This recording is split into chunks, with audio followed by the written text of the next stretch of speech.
Rain will work into the area starting tonight, and it's not going to let up very much this week. Flood threat exists for most of the area. I'll take a closer look at all of it. Fears of flooding are rising as more heavy rain moves in. Hear from a Powell County woman who's worried her home may flood for the second time in a week. Lexington police have a warning tonight for people who drive above the speed limit. What they're telling us about a new initiative. Tracking, alerting, protecting. WKYT News starts now with First Alert Weather. Good evening. It's exactly what we don't need after heavy rain and snow last week, but more heavy rain is heading toward Kentucky. And it looks like the rain will be coming in waves this week. Tomorrow is going to be a really wet day. We begin tonight with meteorologist Jim Caldwell. He shows us what he's tracking on the First Alert Defender. Hi, Jim. And the first little edge of the precipitation now creeping into extreme southern parts of Kentucky, guys. And that's just the beginning. It's going to fill in overnight and through the day tomorrow. Defender tracking it for you right now. It's generally light in nature through Somerset toward Whitley City into Williamsburg. Again, not a big deal as of yet. This is just the initial batch, but there's plenty more off toward the south. The only active flood watch that we have, and we should have more, to be honest with you, is out in northeastern parts of Kentucky. That's the only area at this moment. Now, that could very well change during the overnight hours, but at this point, we have all of this water coming at us and then some. Keep that in mind. This is just the northern flank of this. We'll have more moderate and occasionally heavy rainfall try to sweep through as well. As we track the rain threat, here are a couple of little ideas that we have for you. Very mild temperatures, of course, coming up this week. Then we've got that stretch of rain, heavy rain ahead. You've got those two factors right there coming together. When you put those two in the same spot, that kind of allows a little more juice in the atmosphere. The warmer it is, the more moisture we can provide. Snow melt continues, and we could see 1 to maybe 4 inches of rain, maybe higher amounts through Friday. 1 to 2 out of this first batch. We'll take a closer look at all of it coming up for you in just a few minutes. All right, Jim, thank you. With more heavy rain in the forecast, people living near flood-prone areas say they're worried. As you can see from this Sky First video shot back on Friday, high water caused problems in Powell County last week, especially around the Clay City area. One woman who lives there tells us that water got into her house then, and she's worried the same thing will happen again. Monique Blair has our top story at 11. This room here is the one that goes under first. A flooded home is all too familiar for Teresa Olinger, who has lived in her Clay City home for more than 20 years. And because it sits in a low-lying field, it has been inundated with water, more times than she'd like to remember. It makes me ill. It makes me ill. Olinger says last week's rain was mild compared to what she has withstood, but it still wreaked havoc on her home. At 8:15, it had already come over the road. It was in this part of my yard, and then we watched it. Powell County Emergency Management is monitoring this week's forecast and says there is a chance for more flooding. Emergency Management will alert residents using the Code Red alert system and social media as soon as there's a flood threat. Powell County Emergency Management tells me last week a family had to be rescued because they tried to drive and couldn't make it through the water. But once you get out there, you don't know for sure if you can see the bottom of the water. Olinger says she has prepared for this week's forecasted rain by doing what she always does. I take like the bottom drawers out of my dressers and I set them up, set stuff like that the water will damage up as high as I can set it. Olinger says she doesn't want to move regardless of the several floods she has endured and the thousands of dollars worth of belongings she has lost, simply because other than her home being prone to floods, she likes where she lives. Now I just kind of muddle through it and go on. In Clay City, Monique Blair, WKYT. Emergency Management says they did go door to door last week to warn the homes that are most flood prone, and they'll do that again, they say, if there is another threat. Tonight, more than 2,000 people in Estill County are without water service. Estill County leaders say debris in the swollen Kentucky River is blocking the intake structure at the Irvin Water Treatment Plant. Crews are now using an air compressor to clear debris from the intake. Estill County emergency managers say the water plant is now working again at full capacity, but they say the county has been quickly losing water from reserve tanks. If people don't really start conserving, I mean, bare necessities on usage, will see tanks go even lower, and at that point we have to start looking at critical structures. Hospital and nursing home have to have water. For now, a boil water advisory has been issued for all of Estill County. The Estill County superintendent says schools will stay open for now, but if the county has to issue a critical water advisory, schools will close. County leaders will hand out bottled water again tomorrow at the Estill County Fair Barn. And in some parts of Leslie County, the only way to get around tonight is by boat. Some people say they've been stuck in their homes for days because of flooded roads. Emergency crews tried to help some of those people today. County leaders have closed the floodgates at Buckhorn Lake to prevent more flooding nearby. And take a look at this eyewitness video from Cumberland Falls. Fonda says this was shot yesterday. As you can see, a lot more water than usual is going over those falls. Very, very powerful stuff. Part of the observation area had to be closed because the Cumberland River is much higher than normal. You can share your eyewitness pictures and videos with us too. Just look for the Eyewitness tab on WKYT.com or share them on our Facebook page. Investigators in Laurel County still aren't sure who killed a husband and wife inside their home. Police say autopsy results show Donnie and Sharon Jackson died of gunshot wounds over the weekend. They say the couple's home on Slate Ridge Road was also set on fire. Neighbors say the couple was well liked and Donnie was a war veteran.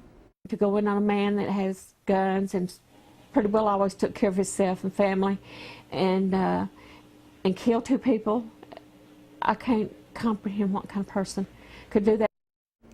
London Laurel County Crime Stoppers is offering a $1,000 reward for information leading to an arrest in this case. Tonight, friends are raising money for the family of a 9-year-old shot in Lexington over the weekend. Police say the boy was simply riding in a car with his family when someone fired a shot along Hollow Creek Road. The boy is now recovering at Kentucky Children's Hospital. Friends told our Kristen Kennedy that the family needs help paying the boy's medical bills. That's the last thing that we want them to worry about is their financial situation. Father lost his job a month ago. They're obviously not going to be working anytime soon. They lost their car and all of this. Their only mode of transportation. You'll find links to fundraising websites on WKYT.com. Lexington police have not arrested the shooter, but they have released a composite sketch, here it is, of what they think that person looks like. They're also looking for a Nissan Maxima they think could have been involved in that shooting. A wanted man police say tried to run from them, didn't get very far. State police say that 35-year-old Derek Whitlock had multiple warrants for his arrest. When they showed up at his home in Georgetown this afternoon, they say Whitlock took off. He ran off. But once he made it to the street, they say Whitlock ran into an oncoming state police cruiser. Whitlock was taken to UK hospital with what police describe as non-life-threatening injuries. Lexington police are about to launch a new campaign they hope will convince you to slow down. They'll be targeting speeding drivers in the coming weeks, and police will be keeping a close eye on roads where they say people often drive above the speed limit. That includes places like Versailles Road, Man o' War, and 2 stretches of New Circle. Jordan Valines talks to police and drivers new at 11. Obey the sign or pay a fine. That's the main message of a new initiative by Lexington Police aimed at slowing drivers down on 4 of the busiest roads in the city. It's a problem that says persistent. A lot of people over there flying down the road. As it is prevalent. Speeding is more habitual. And it's more common for everybody to just go ahead and drive a little bit over the speed limit. Police have pinpointed 4 areas in Lexington where the speeding problem has skyrocketed, along with the collision rate. Versailles Road, as you know, we've just had 2 fatal collisions, so that was one of the reasons for that. Man o' War has always been one of our higher roads for collisions. And then New Circle has just always had higher speeds. The first phase of the speed enforcement campaign will start Tuesday. That's when radar trailers displaying a speed limit sign and the speed that you're driving will be set up on the designated roadways. The speed traps and whatever it takes to keep people safe, the innocent ones, and maybe save you from yourself. I really don't see a problem with it. The second phase, set to start next week, will include an increased police presence in those areas. A lot of times just when people even see a cop car, they'll slow down, and even when they're not, lights aren't on or anything. So I think that could be very effective. This particular campaign is expected to continue into April. In Lexington, Jordan Valines, WKYT. And Lexington police tell us they are planning more speed enforcement campaigns this summer.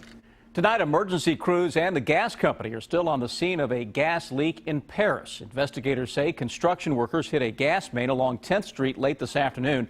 People living in one house had to be evacuated as a precaution, and police shut down 10th Street in that area. Dispatchers told us that crews are still fixing the blacktop in that area, and 10th Street is still closed, but they hope to reopen the street soon. Dozens of people suffered injuries when a train hit a tractor trailer in North Carolina. In 9 minutes, dramatic video showing the impact. And later, don't miss this. A salute to UK's undefeated regular season that is truly out of this world.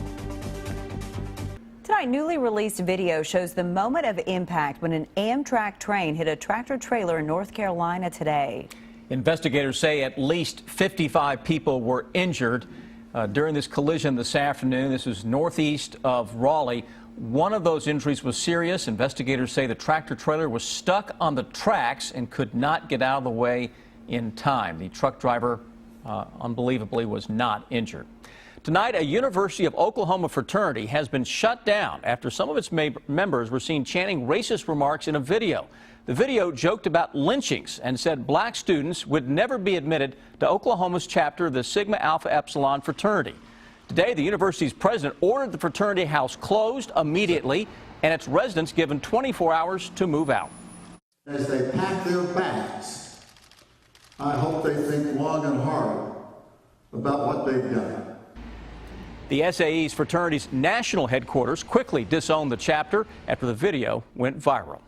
An operation led by the U.S. Immigration and Customs Enforcement led to more than 2,000 convicted criminals being arrested nationwide. That operation, called Crosscheck, included 13 arrests in Kentucky, including 2 in Lexington, 1 in Georgetown, and 1 in Nicholasville. ICE officials say those arrested nationwide are from 94 countries. Snow may be off the roads, but now potholes popping up. Potholes just a few inches deep can cause a flat tire or even bend a rim. Road crews are trying to patch them up as fast as they can, but they ask you to report potholes when you see them. For Lexington and state roads, you can make reports online. Even if you hit a pothole and it doesn't damage your tires, experts suggest getting your car's alignment checked anyway.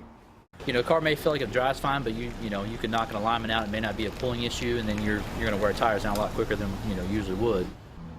And if your car is damaged by a pothole on a state road, you may be able to request a reimbursement for repairs through the State Board of Claims.